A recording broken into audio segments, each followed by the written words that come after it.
আসসালামু আলাইকুম এভরিওয়ান, সবাই কেমন আছেন? আমি নীলা কুকিংস অ্যান্ড ব্লগ থেকে প্রতিদিনের মতো আপনাদের জন্য রান্নার ভিডিও নিয়ে এসেছি। আজকে আমি তৈরি করে দেখাবো সম্পূর্ণ ব্যতিক্রমধর্মী এবং সম্পূর্ণ নতুন স্টাইলে আমি আজকে বিরিয়ানিটা রান্না করবো। গরু মাংসের বিরিয়ানি, এটা বিফ বিরিয়ানি বলতে পারেন, তিহারি বলতে পারেন, আবার হচ্ছে নর্মালভাবে গরু মাংস যেভাবে রান্না করে তার থেকে একটু ভিন্নভাবে ভিন্ন স্বাদে আমি রান্না করেছি।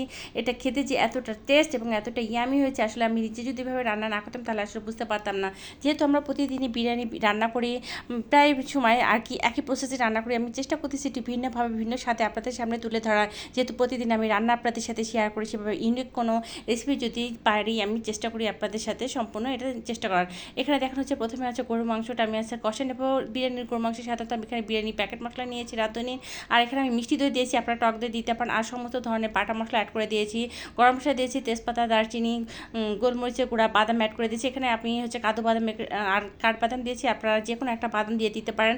দিয়ে হচ্ছে আমি প্রায় 1 ঘন্টার মতো ম্যারিনেট করে রেখে তারপর হচ্ছে চুলায় বসিয়ে দিয়েছি। পানি ছাড়ার পর যে পানিটা বের হবে মাংস থেকে, ওই পানিতে আমি যে পুরো মাংসটা হচ্ছে সিদ্ধ করেছি। এখানে আমি মাংস পিস একটু বড় করে রেখেছি। যখন এখানে আমার প্রায় 90% সিদ্ধ হয়ে যাবে তখন হচ্ছে আমি এটাকে নামিয়ে ঢেকে রেখে দিব।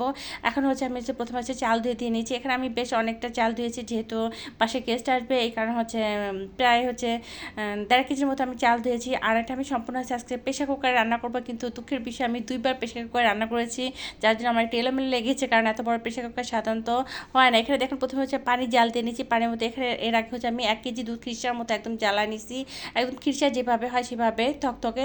এটা দেখুন আমি গরম পানির মধ্যে দিয়ে দিয়েছি। এখন এর মধ্যে হচ্ছে আমি মাংসটা দিয়ে দেবো। আমি আপনাদেরকে বলেছি আমি আজকে সম্পূর্ণ ভিন্নভাবে বিরিয়ানিটা রান্না করবো, এভাবে আপনারা রান্না করে দেবেন। এটা খেতে খেতে কিন্তু আসলে অনেকটা টেস্ট, অনেক মজা। এখানে হচ্ছে আমি হচ্ছে 2বার বসাবো, এই 2 ভাগ করে নিয়েছি। এই 2 ভাগে 1 ভাগে হচ্ছে আমি মাংস পরিমাণ মতো দিয়ে দিয়েছি, আমি আমার যতটুকু লাগবে যতটুকু চালের মধ্যে। এটা হচ্ছে প্রথম স্টেপে আমি দিয়ে দিচ্ছি, আপনাদের প্রথম স্টেপটা আমি দেখা দিচ্ছি। এখানে হচ্ছে মাংসটা দিয়ে এখানে আমি লেবু রস দিয়ে দিচ্ছি।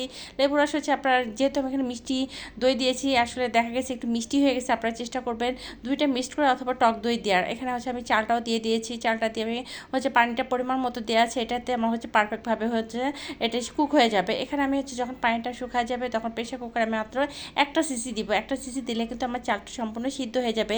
যদিও প্রথমে একটু উপর দিকে তো পানি হয়তো একটু হালকা ভেসে থাকবে, কিন্তু এটা হচ্ছে অ্যাবজর্ব করে নিবে বিরিয়ানিটা। এখন হচ্ছে দেখুন আমি প্রেশার কুকার আটকায় দিব, দিয়ে আমি 1টা সিসি উঠিয়ে নিব।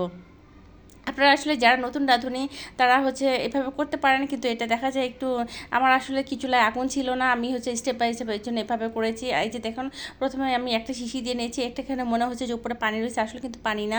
এটা যে আমি এখন একটা পাতলের মধ্যে ঢেলে নিব, তখন আপনারা বুঝতে পারবেন যে এখানে আসলে কোনো পানি নেই। যে দেখুন আমি প্রথম স্টেপটা আমি প্রথমে ঢেলে নিচ্ছি, এটা ঢালার পর হচ্ছে আমি দ্বিতীয় স্টেপ আবার প্রেশার কুকারে দিব, কারণ হচ্ছে আমাদের চুলায় হচ্ছে আগুন ছিল না, আমি ইলেকট্রিক চুলায় রান্না করতেছি। এদিকে বাসায় গেস্ট আসার সময় হয়ে গেছে, আমি খুব তাড়াহুড়া করে রান্না করতেছিলাম। এই যে দেখেন আমি 2 প্রেশার কুকার রান্না করে এখন একটা বড় পাতিলেতে এখন চুলা পড়াইতে এখানের মধ্যে হচ্ছে পেঁয়াজ, বেরেস্তা, ঘি সব কিছু দিয়ে এটা খুব ভালোভাবে আমি মিক্স করে নিয়েছি।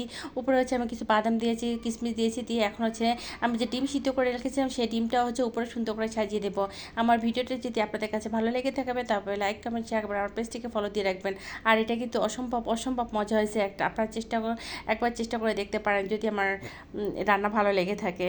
সে পর্যন্ত সবাই ভালো থাকবেন। আল্লাহ হাফেজ।